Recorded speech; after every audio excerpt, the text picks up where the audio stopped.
Nous recevons un mammifère philosophe, Michel Onfray. Nous ne l'avons pas invité pour qu'il descende Manuel Valls, ça va 5 minutes, mais au contraire, pour qu'il monte aux étoiles, comme le préconisait son ami, le poète Virgile.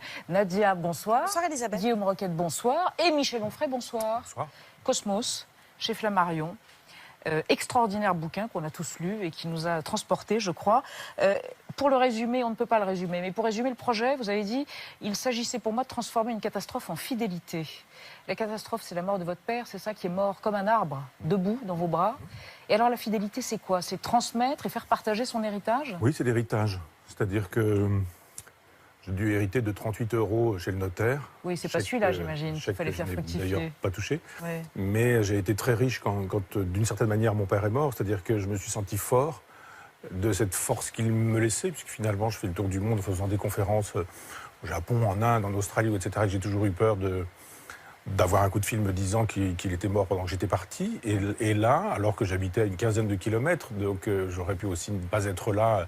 Et là, et ce soir-là, on venait de dîner ensemble dans son village natal, qui est aussi le mien. Et il me fait ce cadeau de mourir en ma présence et d'une certaine manière, en me donnant quelque chose, en me demandant presque d'y être fidèle. Donc c'est effectivement le livre de cette fidélité. Oui, et de cet héritage. Alors, on en reparle dans un instant après votre portrait. Partie Bonol, c'est l'Expresso.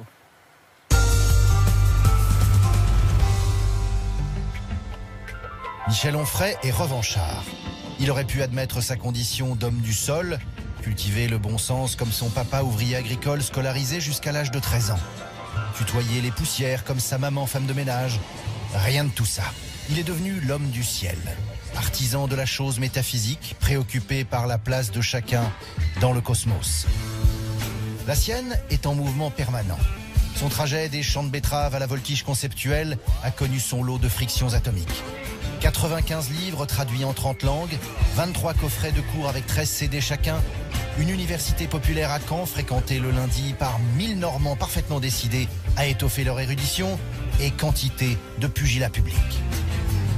Comme un Sud-Africain déboulonnant la statue du colonisateur britannique Cecil Rhodes, Michel Onfray a démonté Dieu, Freud, Don Quichotte, l'Europe, le libéralisme et quelques autres célébrités colonisatrices de nos esprits. Un vandalisme consciencieux qui lui a valu quolibets, injures, proscriptions et récemment glavio radiophonique de la part du Premier ministre. Mais même les cuirs les plus tannés ont parfois besoin d'onguents. Michel Onfray, premier sur le marché de l'athéologie, n'ira pas chercher le réconfort d'un dieu. Il trouve la douceur dans les grandes réalités du monde, les sublimes mystères ontologiques, anguille obéissant à une horloge préhistorique, grillon dont le cerveau passe sous le contrôle d'un verre. Un cosmos antalgique. Oui, il fait du bien votre livre. Et alors, évidemment, on savait que vous étiez monstrueusement cultivé, mais vous êtes un encyclopédiste, Michel Onfray. C'est-à-dire que de la vie des anguilles au haïku japonais, en passant par le champagne, par les lianes tueuses qu'évoquait Nietzsche, le fameux Sippo Matador, tout y passe au service de quoi? D'une vision du monde qui serait non nihiliste, qui serait du côté de la vie, une philosophie des champs, comme vous dites, une philosophie qui marche hors des clous, qui est matérialiste, qui est sensualiste, qui est vitaliste. Oui, parce que je pense que les philosophes apprennent beaucoup quand ils cessent de s'occuper des livres de philosophie. Il vaut mieux aller voir un viticulteur, un paysan, un spécialiste des anguilles qui nous apprennent beaucoup plus sur le monde que les philosophes qui mettent la plupart du temps des mots entre le monde et nous. Donc l'encyclopédie, c'est je suis riche du savoir des autres en fait. Je suis un grand lecteur et je trouve plus intéressant de lire un livre effectivement sur les mœurs des tziganes par exemple ou sur les anguilles dont vous parliez, plutôt que de lire un livre. C'est vous qui en parlez des anguilles dans le livre. Mais plutôt que de lire un livre de glose sur quoi, la conception du temps chez Hegel. Mais vous allez même plus loin à la fin de Cosmos, vous dites « Je préfère et il vaut mieux regarder un nid d'oiseau que lire un traité sur ce nid d'oiseau ». C'est-à-dire que d'une certaine manière, vous évacuez le livre. Donc vous vous évacuez vous-même presque d'une certaine façon. Non, j'évacue les livres qui évacuent le monde. Ouais. Et ça veut dire on désherbe sa bibliothèque. C'est une belle expression qu'utilisent les bibliothécaires, désherber. Et il y a plein de livres inutiles dans les bibliothèques. notamment les livres qui nous éloignent du monde. En revanche, gardons les livres qui nous permettent d'être mieux au monde. Donc les traités d'apiculteurs, par exemple, ou les livres sur la vinification, ou les livres sur les anguilles. Si on vous suit dans Cosmos, révocation de Dieu, saut vers le sublime, grâce à l'art, c'est les éléments d'une architectonique du bonheur. C'est comme ça qu'on arrive à être heureux. Et puis philosopher hors des clous, bien sûr. Oui, parce que je reçois un courrier considérable de gens qui partent de leur propre expérience. Ouais. C'est-à-dire la mort de mon père, c'est la mort de l'un d'entre eux, enfin un père, une mère, un grand-père, une grand-mère, qui ont transmis des choses. Ce sont aussi des gens qui me disent merci de dire que la transmission ça existe, que les racines ça existe, sans qu'on puisse être taxé, enfin si on l'est toujours par les mondains, de zémorisme, voilà, de pétinisme même, j'ai eu droit récemment. Des gens qui disent ben voilà, on peut penser librement et de fait ça fait du bien parce que si on va voir de ce côté-là, on a un certain nombre de bonheur et de plaisir parce que trouver sa place dans la nature puis dans le cosmos, ça permet effectivement un équilibre qui fait souvent des fois beaucoup. Et en même temps, ce cosmos, cette nature que vous expliquez aimer, vous dites en même temps qu'elle est en train de disparaître. Et donc, régulièrement, on se dit, mais est-ce qu'il peut continuer à être heureux, sachant qu'il décrit un monde vers lequel il va, tout en expliquant que ce monde bientôt n'existera plus. Vous dites à un moment, les villes ont tué le ciel, par exemple, et que donc on ne peut plus regarder les étoiles. L'éclairage électrique. Oui. Ça, je m'en suis aperçu dans le désert, en Mauritanie, alors qu'une nuit, j'ai découvert le ciel. C'est-à-dire là, il n'y a aucune pollution lumineuse. On était allongés avec quelques amis, avec des Touaregs, et l'un d'entre eux racontait des histoires du désert. Et on avait l'impression qu'en tendant la main, on pourrait toucher les étoiles. Et aujourd'hui, quand vous faites ça je parle même pas de Paris, mais même dans un village de l'Orne, par exemple, vous avez les éclairages publics et on ne voit pas le ciel. Et alors, pour ceux qui ne pourront pas aller dans le désert, ça voudrait dire qu'ils passeront toujours à côté de ça? Oui, quand on est un enfant du béton, du bitume, du ciment, de l'électricité, des lumières artificielles, immanquablement, on ne peut pas avoir de racines. Tous ces gamins paumés dans les banlieues, il y a aussi ça. Il y a aussi une espèce d'incapacité à l'enracinement parce qu'ils sont hors sol. Et de la nature, hélas, effectivement, moi j'ai connu, pas faire le vieux con, encore que, mais les champs de blé. Alors les champs de blé, ils faisaient 1,50 m. Aujourd'hui, ils ont été traités génétiquement pour être plus bas parce que sinon ils versent. Il y avait des bleuets, il y avait des coquelicots, il y avait d'autres... Des oiseaux. Il y a des oiseaux. Mais il y avait aussi des insectes. Moi, quand j'ai appris à conduire et qu'on roulait en voiture, on avait des insectes partout sur les pare-brises. Il fallait nettoyer. Aujourd'hui, on les nettoie plus parce qu'il n'y a plus d'insectes. Mais ça va plus loin que ça, parce que vous dites il y a la disparition de cette nature, mais il y a aussi la disparition d'une forme de civilisation. Vous parlez d'un effondrement. Hein. Voilà, c'est ça. Alors donc, sans caricaturer, mais ça veut dire que vous êtes décliniste. Mes adversaires, voire mes ennemis, le pensent. Oui, effectivement, ils estiment que je suis décliniste. Moi, je pense qu'il faudrait prendre un peu de hauteur et retrouver l'esprit un peu de Hegel, par exemple, quand on fait un peu de philosophie de l'histoire, ou de Brodel, sur les longues distances. Quoi, les civilisations sont mortelles? Tout le monde le sait. Et la nôtre est morte ou en voie d'agonie? Mourante. Et c'est-à-dire, depuis quand et quoi? Depuis la chute de l'Empire romain et jusqu'à Daesh, c'est ça? Ça, c'est le prochain livre, qui s'appellera Décadence. Mais la date de naissance, c'est la conversion de Constantin au christianisme. Notre civilisation est judéo-chrétienne. On dit quoi, toi, l'athée, etc. Je dis, oui, mais moi aussi, je suis un produit du judéo-christianisme, ça me paraît évident. Et cette civilisation, elle se construit avec une pleine puissance. Prenez une carte, par exemple, de l'établissement des abbayes cisterciennes au XIIe siècle.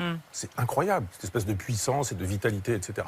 Alors, je ne dis pas c'est pas bien, il faudrait ceci, il faudrait cela, mais je vois qu'avec l'apparition de la Renaissance, c'est-à-dire la raison qui peut commencer à travailler contre la foi, eh bien effectivement, on entame un processus qui s'en va vers une déchristianisation de notre civilisation, et les civilisations ne se constituent que sur des religions. Alors je dis pas c'est bien, c'est pas bien. Un décliniste dit il faudrait revenir à l'état, à l'âge d'avant, ou arrêter les choses, ou empêcher que, etc.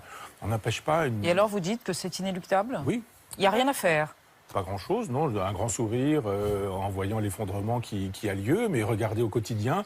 Moi, sur mon compte Twitter, j'ai une petite rubrique des nouvelles du Bas-Empire, et il y a régulièrement des choses. Hier, par exemple, une dame, 65 ans, 13 enfants, 7 petits-enfants. Enceinte de triplé? C'est ça, qui est enceinte de triplé par insémination artificielle. C'est le Bas-Empire. Donc moi, ça me fait plutôt sourire. Ou une chaîne spécialement consacrée aux animaux. Pour les chiens. Les chiens.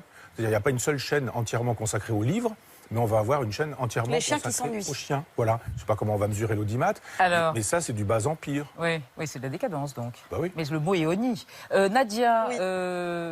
Michel Onfray contre le numérique et contre ce qui fait écran entre nous et la nature, mais Quoique. Oui, parce que vous consacrez une partie de votre livre au temps et vous évoquez surtout la manière dont ce que vous appelez le temps virtuel a tué le temps cosmique. Et pour vous, le temps virtuel, ce sont les écrans, donc les téléphones, la radio, la télévision, les écrans en général. On peut quand même pas s'empêcher de se dire que vous rendez un peu complice de ça, parce qu'effectivement, il y a votre compte Twitter, il y a votre site internet, vous tweetez régulièrement des vidéos de vous. J'ai compté, rien que pour le mois de mars, vous avez fait une dizaine de plateaux télé, 3 matinales radio, des émissions radio en journée, toutes les chaînes d'infos en continu, iTélé, BFM, LCI. Vous êtes ici ce soir, vous allez être ailleurs demain peut-être. Vous êtes quand même une victime très très consentante de ce temps virtuel. Non, mais il faut aller le dénoncer, ce temps virtuel. Si c'est pas moi qui le fais, qui le fera? Et quand vous allez sur iTélé, c'est pour dénoncer le temps virtuel. Non, je suis en train de vous dire des choses qu'on n'entend pas beaucoup. Donc, moi, je suis comme Saint Paul, j'ai mon bâton de pèlerin, j'y crois. Je crois à mes idées, donc je vais les défendre. Et quand on m'invite, je vais les défendre en pensant. Regardez qui arrive. Notre grand homme. Hubert bonjour. Reeves, Je suis content de vous astrophysicien. Venez vous asseoir, Hubert Reeves. Avec plaisir de vous rencontrer à cette Alors occasion. Et non, on a eu merci à envie, Elisabeth. on a eu envie de vous inviter, Hubert Reeves, car l'astrophysique est très présente dans Cosmos. Vous avez lu le livre de Michel grande Onfray. partie, oui. Parlez-lui en. Parlez-lui-en. Il y aura des erreurs. Non, c'est Voilà. Ce que je voudrais signaler, c'est l'importance du thème qui est la question de la lumière et de la nuit. Oui. Et effectivement, c'est un des problèmes aujourd'hui. Les gens sont coupés du ciel.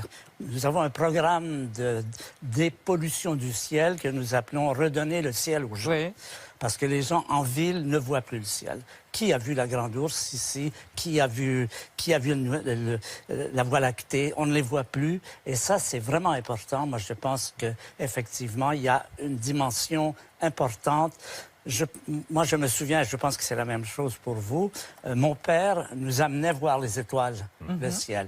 Et il y a vraiment un événement qui marque. Votre papa, il est dans la transgression. À cette heure-là, vous devriez être couché. Ouais. Il vous amène voir le ciel et il y a quelque chose d'une dimension gigantesque. Mais qui qu'est-ce que passe. c'est? Qu'est-ce qui manque à nos enfants si on ne leur montre plus le ciel Ça, la je ne nuit? peux pas vous le dire en quelques mots. On Le voit très bien sublime. que c'est une... Oui, quelque chose sublime, du comme type, l'écrit du Michel type Onfray. du sublime, quelque chose du type de quelque chose d'au-delà de nous, Oui. plus grand que nous, je pense. Ça, pour moi, c'est vraiment important. Et votre livre arrive bien, justement, pour signaler ce fait. Que, bon, il y a beaucoup de progrès déjà à Oui. Toulouse, au Québec. Il y a des campagnes pour baisser les lumières sur les autoroutes, dans les villes. Mais moi, je pense que c'est très Toujours important. plus. Ce contact de l'enfant avec son papa devant le ciel. Devant les Pour étoiles. moi, ça, c'est fabuleux. Michel Onfray, vous dites dans Cosmos, la physique, enfin la science et l'astrophysique ont vidé le ciel du fatras chrétien pour le restituer dans sa force primitive. J'aimerais bien savoir ce qu'en pense l'astrophysicien Hubert Reeves. Bon, nous n'avons pas les mêmes positions sur tous les éléments. C'est-à-dire, vous pensez qu'il y a encore Dieu dans le ciel, malgré la Ça, physique? c'est une discussion. Je veux dire, c'est pas Oui. quelque chose qu'on peut discuter en 2 mots. Je pense qu'effectivement, il y a une dimension importante. Un autre point sur lequel je suis pas d'accord avec vous, c'est Freud, évidemment. Je crois que, pour moi, Freud est un très grand... Vous allez nous le fâcher. Pardon? Non. Vous allez nous le fâcher. Est un très grand découvreur de continents.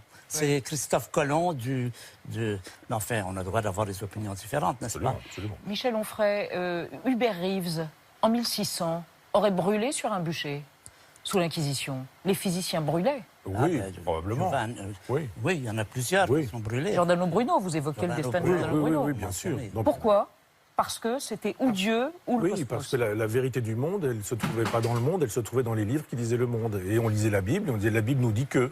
Donc c'est ainsi. Et si un scientifique disait bon, peut-être, mais moi j'ai regardé les choses, là dans la lunette, je vois autre chose. Et quand on refuse de regarder dans la lunette de Galilée en disant que le problème n'est pas ce que la lunette peut enseigner, mais le texte dit ça, bah, effectivement à l'époque, quand le christianisme avait les moyens de raccourcir les gens, enfin du moins de les mettre sur des bûchers, elle ne se l'interdisait pas. Donc oui, je pense qu'Hubert Reeves se serait trouvé sur un bûcher, peut-être en ma compagnie, vous comme Peut-être, scientifique. Bonne compagnie. Oui. Vous avez signé une pétition en 2013, non, pour le droit des animaux, tous les deux. Oui. A-t-elle été suivie suffisamment d'effets à votre, Bon, votre c'est avis? plutôt symbolique, disons, mais c'est très important. Ça manifeste... Qu'est-ce qui est important? C'est important que l'humanité s'humanise. c'est-à-dire qu'elles deviennent plus humaines par rapport aux animaux, par rapport à tout le monde. Et ce simple fait qui peut être considéré comme mineur, banal, au contraire, ça manifeste. Quand on nous a dit c'est vraiment pas un problème, aujourd'hui où il y a tellement de problèmes, nous avons répondu, chaque petit pas est important. Ce petit pas qui consiste à dire les animaux ne sont pas des meubles, mais ce sont des êtres sensibles, c'est important dans ce grand mouvement d'amélioration de l'humanité. Une dernière question, vous n'êtes toujours pas végétarien, Michel Onfray? Vous n'arrivez toujours pas à faire ce saut vers le végétarisme? L'éthique suprême, selon vous, parce que l'homme renonce à son déterminisme de prédateur. Dans ce livre-là que le végétarisme ne suffit pas, parce que si on est dans cette logique-là, il faut aussi s'interdire les produits. Le laitage, par exemple, qui suppose qu'on retire le petit veau de sa mère pour pouvoir disposer de lait, donc il faudrait refuser tous ces produits-là. Des gens font ça. Bien sûr. C'est pour ça que je dis la vraie logique, c'est ce qu'on appelle les véganes. C'est-à-dire les gens qui s'interdisent tout produit... cuir, soie, etc. Voilà, absolument. Et je me dis, mais allons jusqu'au bout de ce que donnerait cette logique-là. On laisserait totalement les animaux qui deviendraient sauvages. D'ailleurs, ces animaux ne sont pas sauvages, ils sont domestiqués. Ils retrouveraient ce qu'ils étaient précédemment, en mettant en péril l'existence de l'homme. Donc il y a une espèce d'impossibilité à n'être que végétarien, et je dis effectivement que je suis croyant mais non pratiquant en la matière. Jolie formule pour montrer que vous bottez en touche. Merci à tous les deux, merci Hubert Reeves et merci Michel Onfray. Et je renvoie donc à cette lecture de ce livre qui est presque un vadémécum pour être heureux, Cosmos, chez Flammarion, avec l'abrégé du livre à la fin. Délicate attention pour le lecteur, les maximes de Michel Onfray. Merci à tous les deux. Place au débat sur la loi santé de Marisol Touraine, votée demain, une loi qui veut du bien au corps des Français. Trop de bien, on en parle après la mise au point de Sandrine Le Calvez.